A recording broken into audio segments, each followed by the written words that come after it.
So why, as an assemblyman, have you decided to take on this cause?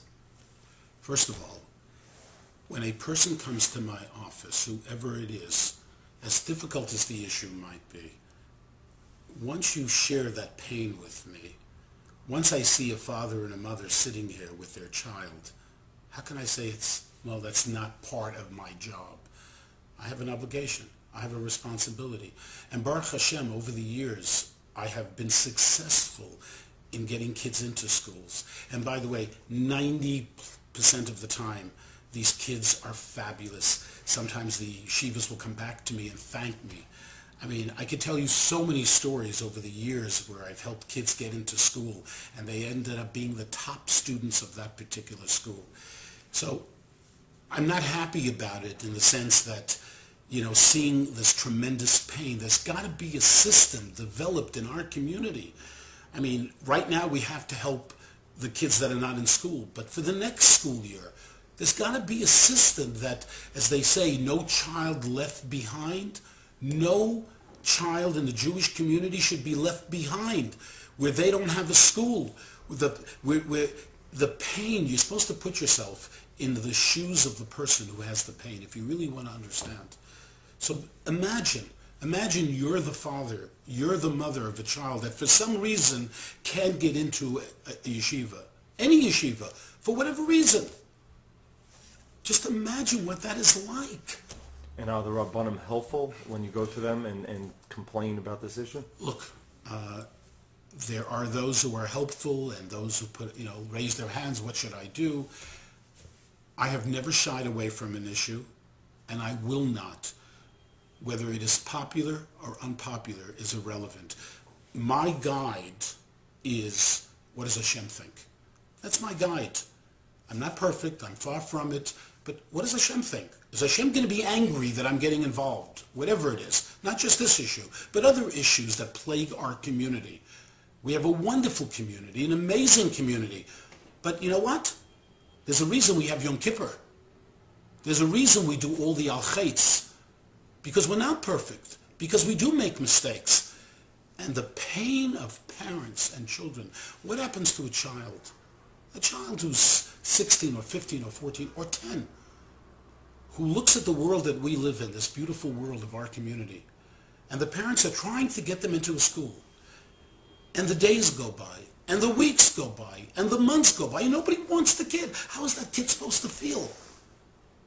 That kid wants to sit and learn Torah. That kid wants to be in an environment of a yeshiva in our community, and nobody's interested. What does that do? You want to know how children at risk are created? Some of the kids that I have met, if we don't help them, what are they thinking in their head? What's going on in their head in terms of, why doesn't anybody want me? Did I do something wrong? Who do you start blaming? Who does the child blame? So, look, it's very, very sad to me. It's depressing, to be honest with you. I mean, I sometimes I'm on my way to yeshiva, and I think to myself, I'm ready to get down on my knees and say, please do me a favor. I have said to heads of schools, please trust me. Because when I go to a school, I want you to know, I meet the children who are in pain. I talk to them. I check them out. I don't go to yeshiva and dump someone on them. I know what I'm selling. And these are beautiful, beautiful children. So I don't have a problem. I'll get down on the floor and beg and plead with somebody. I shouldn't have to, but I'm ready to do it. But we got to deal with this. This is a problem that we've got to deal with. No person should be happy. No person should be sleeping well tonight until they know that every child is in a yeshiva. Period. Would you like this? And what is your feeling with the yeshivas not accepting students unless they are the best? Well, in this office over the past few weeks, I've had many parents come here from our community with such sadness. Parents who are depressed, children who are depressed, weeks and now almost 2 months, children who are not yet in any school. It's just beyond belief. A couple of weeks ago, I had a situation in my office. First of all, I have to be involved in this. I have to be involved in this. We have Kanai Nahara, such an amazing community with so many dayanim and so many leaders and so many amazing people. I have to be involved in begging and pleading with Moisés in the community. Please take this child in. Please take this girl in. A couple of weeks ago, just one of the examples, I had a father who came to see me, 3 daughters who were not in school. The 3 daughters came in with the father. The 3 daughters were sitting mamish opposite me. The father sat next to me over here. The father was crying. He sat here so his 3 daughters would not see him crying. He was so embarrassed that his 3 daughters couldn't get into school because they had been in a school last year. The school closed. By the way, we're talking about good kids. We're not talking about kids that have problems, that got into trouble. And by the way, even if someone had a problem, we have to give up on them. We have to throw them into the gutter. We have to guarantee that they will definitely go off the derech because no one wants to give anyone a second chance. I mean, one day, if we want Hashem to judge us in a way where even if we weren't perfect, that Hashem should be kind to us, Hashem is not going to be kind to us if we're not kind to other people, if we're so judgmental and we don't give people a second chance. The father was sitting here and crying to me. And this was the father, by the way, who had no problem paying tuition. His girls, the 3 girls who were sitting here, they didn't do anything wrong. But everybody else was going to school, and they were home. Baruch Hashem, in that case, one of the schools in Borough Park, I don't want to mention names, took all 3 girls in, and everything is wonderful and fine. But I've had case after case after case, and I personally go to the Moisés. I meet the head of the Moisés, and I'll tell you the truth. I sometimes have to beg and plead with them. Please. I have a young lady here. Father is a chush of a person in Borough Park. He gives a shiur every single day here in our community. Okay? Hasidish guy, of course. His daughter is embarrassed. She is 16 years old, having trouble getting into a school for no reason. I don't want to go into the details, but believe me, no legitimate reason.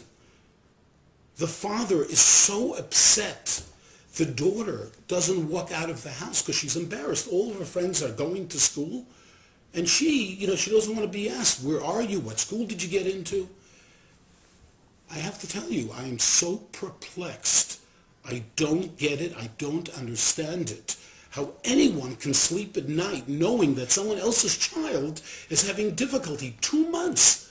We're talking about 8 weeks into the school. There are kids in our community who are sitting home because this one says, well, she's a mooncatcher, and this one says, let her go to above if she's above her, and this one says, I already took enough kids into the school, and there are some schools, by the way, that have been amazing, that have been beyond, they are tzaddikim, because they go the extra mile. Everybody is so concerned about how is it going to look, and you know what everybody should be more concerned about?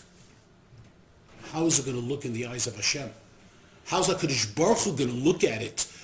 Because we're all guilty. We're all responsible for our children, and I'm responsible for your children. No one should sleep well at night knowing that there are kids that are not in school. And I repeat again, I want to repeat, not children who, they made a mistake and now there's a teretz not to let them into a school. Why are you not in that school that you were last year? And, they didn't want to let you back because of that? Sorry, we don't want to. And you go to the next school, and the next school, and the next school. If we wonder why we have such a problem in our community with kids at risk, with kids who go off the derech, with kids who get turned off, when people watch what's going on, it's just, I can't, I am so upset by the matzav as it exists at the present moment. I just don't understand it, that I have to deal with this. I could spend my entire day and my entire week and my entire month We could close this office and just make an office for helping kids get into yeshiva. I don't mind doing my part. And Baruch Hashem that I have that opportunity, but I wish I didn't have the opportunities. Something has to be done by the people who are the leaders of the community, by the Das Torah. There has to be something. How can you leave children sitting at home in pain? And you know who's in pain? The parents. You know how embarrassing it is for a mother and a father that they can't get their kid into school? Could you imagine such a thing? A father, a chashuva person in our community is having difficulty? I had one person who said to me, an erlich person, said to me, nobody cares, he said. Now, I don't believe that, but that's what he said to me. He said, Dov, I'm besides myself. Nobody cares. Nobody's interested. So how do we balance the need for elite yeshivas and the students at the same time? You know, the bottom line is they need to be accepted, like you say. Enough with this elitist, but how do we balance it? Absolutely. Look, first of all, you can have elite students who are very capable of learning. Does everybody in the school have to be like that? Right. Not everyone's going to be the Gol Hadar. Is every child the same? By the way, sometimes the child who is not the greatest learner has amazing middos. Sometimes a child that has certain problems, it's an opportunity for everybody else to be helpful to that child. Instead of saying, it's no great chachma, it's no big deal to be a school only of the best kids. You're not going to get any schar for that in Shemayim. I'm guaranteeing you that right now. The schar is going to be because you say, look, these are our children. These are Jewish souls. So those that take the attitude, I mean, there are some schools, I don't want to mention names, who, when some of the schools closed, there are some yeshivas who said, we're not taking anyone from those schools. A chutzpah. That's the Jewish derech. That's the way of Torah. That's the way of kindness. That's following the path of Abraham, Yitzchak, and Yaakov. It's something is terribly, terribly wrong. I know we have to have standards. And we're not talking about admitting a child, a boy or a girl, let's say, that got into major trouble and they're going to ruin the class. That's not even what I'm talking about. Those children are just as important as all the others. But we're talking now of children who didn't do anything wrong. The leaders of the community, who are wonderful people and care so much, they have to deal with this, that there shouldn't be a situation where any child is not in school. Every child should be there the first day. You know what it's like even when you get a child into a school? To walk into a classroom 2 months late, every child is looking. Who's this? You know, kids talk. How uncomfortable. Imagine if it's your child walking into a school 2 months late. You didn't do anything wrong. Everybody's wondering this. What's the story with Rachel? What's the story with the Vari? What's the story with Surah? What's the story? And right away, you know, a person gets like pigeonholed, like, oh, this must be a who knows what. We have to feel the pain. That's what makes us special, that we feel the pain of another Jew. Not just words, not just make believe. Is there something wrong, by the way, with someone from one Maisit, Bells, accepting a child from another Maisit? Because I've heard this many times, where someone says, well, you know, the parents are such Hasidim, well, we can't take them, they should be taking them. That's an excuse. What difference? It's the same Torah. Is it not? Maybe there's a difference in the kind of hat and the kind of jacket and the kind of this, and maybe there's a minute here that's different. So what? It's the same. It's a Kodesh Baruch Hu, right? The same for all the Maizdas. To say that, well, you know, she's really more, or even for sometimes a modern school saying, well, it doesn't really fit in here. Every child can fit in, believe me. And we're talking now we're talking about children who have done nothing wrong.